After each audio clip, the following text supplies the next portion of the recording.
केंद्रीय शिक्षण मंत्र्यांच्या राजीनाम्यानंतर धुळ्यात सर्वपक्षीय तिरंगा रॅली, 600 मीटर तिरंगा ध्वजासह नागरिकांचा सहभाग।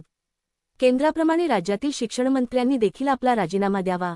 दिल्लीतील आंदोलनाला मिळालेल्या पाठिंब्यानंतर केंद्रीय शिक्षण मंत्र्यांच्या राजीनाम्याच्या मागणीसाठी धुळे शहरात आज सर्वपक्षीय तिरंगा रॅली काढण्यात आली। तिरंगा संघर्ष समितीच्या वतीने आयोजित या रॅलीत विविध सामाजिक संघटना आणि समविचारी राजकीय पक्षांनी सहभाग नोंदवला। धुळे शहरातील मनोहर चित्र मंदिराजवळील छत्रपती शिवाजी महाराजांच्या पुतळ्यास अभिवादन करून तिरंगा संघर्ष समितीच्या वतीने भव्य तिरंगा रॅलीला सुरुवात करण्यात आली। आग्रा रोडवरील मुख्य बाजारपेठेतून काढण्यात आलेल्या या रॅलीत विविध सामाजिक संघटना, विद्यार्थी आणि समविचारी राजकीय पक्षांचे कार्यकर्ते मोठ्या संख्येने सहभागी झाले होते। या रॅलीचे विशेष आकर्षण ठरला तब्बल 600 मीटर लांबीचा तिरंगा ध्वज। आंदोलनकर्त्यांनी केंद्रीय शिक्षण मंत्र्यांच्या राजीनाम्यानंतर विजयी घोषणाबाजी केली। तसेच राज्यातील शिक्षण मंत्र्यांनीही आपली नैतिक जबाबदारी स्वीकारून राजीनामा द्यावा, अशी मागणी यावेळी करण्यात आली।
तर आज हे सर्व समविचारी जे विचारांचे लोक होते, सर्व जनता पक्ष, सर्व जे एक विचारी लोक होते, आज दिल्लीमध्ये घटना झाली 20 जुलैला अमानुषपणे विद्यार्थ्यांना जो लाठीचार्ज करण्यात आला, जी दडपशाही दाखवण्यात आली, त्या विरोधात हा मोर्चा होता।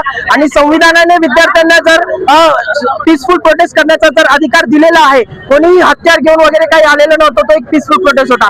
पण तिथे जे दडपशाहीने विद्यार्थ्यांवरती लाठीचार्ज करण्यात आला, तिथे अक्षरशः मुलांचे डोके फोडण्यात आले, अक्षरशः पोलिसांच्या ज्या लाठींना खिळे लावून मारण्यात आले।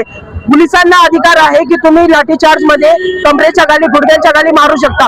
मुलांचे डोके फोडण्यात आले, हे कुठप्रकारचा प्रकार घडत आहे। त्यामुळे आज आम्ही हा विद्यार्थ्यांसाठीचा मोर्चा होता आणि जो विद्यार्थ्यांचा जो विजय झालेला आहे, धर्मेंद्र प्रधान यांनी जो राजीनामा दिलेला आहे, हा विद्यार्थ्यांचा लढाचा विजय आहे। आणि विद्यार्थ्यांची जी लढाई ही या अमानुषपणे व जे सत्ताधारी जे चुकीचे निर्णय घेतील त्याच्या विरोधात ही लढाई पुढे पण चालूच असणार।